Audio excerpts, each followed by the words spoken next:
اللہ تبارک و تعالی نے قرآن مجید فرقان حمید میں ارشاد فرمایا قل هل يستوي الذين يعلمون والذين لا يعلمون، کہ حضور فرما دیجئے کیا جاننے والے اور نہ جاننے والے برابر ہو سکتے ہیں؟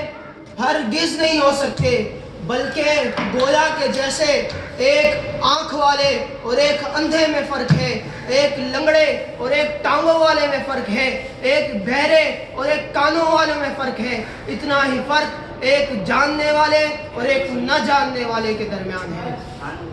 اور اسی طرح اگر ہم قرآن پاک کا معائنہ کریں تو اللہ رب العزت نے جتنی فضیلت نیکوکار کو بدکار پر دی ہے، روشنی کو اندھیرے پر دی ہے، دھوپ کو سائے پر دی ہے، زندہ کو مردہ پر دی ہے، آنکھ والے کو اندھے پر دی ہے، اتنی ہی فضیلت اللہ رب العزت نے ایک عالم کو ایک جاہل پر دی ہے۔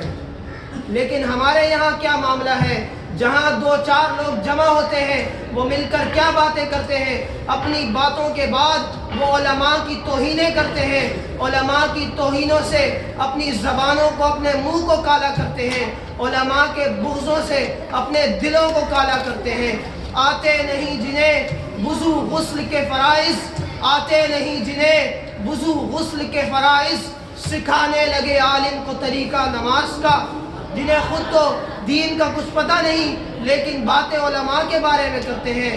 اسی طرح اگر ہم دوسرے مذہبوں کی طرف دیکھیں تو ایک ہندو اپنے پنڈت کا کتنا احترام کرتا ہے، ایک عیسائی اپنے پادری اور راہب کی کتنی قدر کرتا ہے، جبکہ ایک پنڈت اپنی کتابوں کو خود نہ سمجھ سکے وہ ہندوؤں کو کیا سمجھائیں گے؟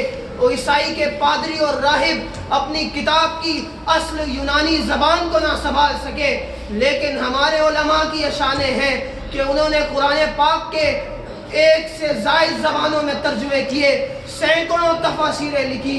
یہ ہمارے علماء کی شانیں ہیں کہ اللہ رب العزت ان کے لیے کبھی فرماتا ہے انما یخشی اللہ من عبادہ العلماء، تو کبھی فرماتا ہے قل هل يستوي الذين يعلمون والذين لا يعلمون، تو کبھی حضور فرماتے ہیں میری امت کے علماء انبیاء کے وارث ہیں، میری امت کے علماء بنی اسرائیل کے نبیوں کی مانند ہیں، میری امت کے عالم کا چہرہ دیکھنا بھی عبادت ہے۔ ایک عبادت گزار کی عبادت کرنے سے افضل ہے عالم کا آرام کرنا بھی۔ عالم اگر آرام کر رہا ہو ایک عبادت کرنے والے سے افضل ہے عالم کا آرام کرنا۔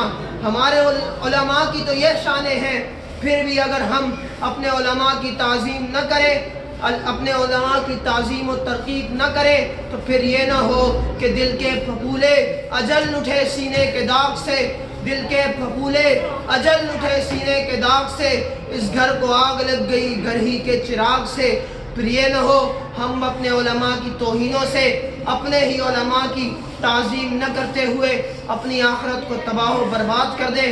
اللہ رب العزت سے دعا ہے کہ ہمیں اپنے علماء کی تعظیم و ترقیق کرنے کی توفیق عطا فرمائے۔ وآخر دعوانا الحمدللہ رب العالمین۔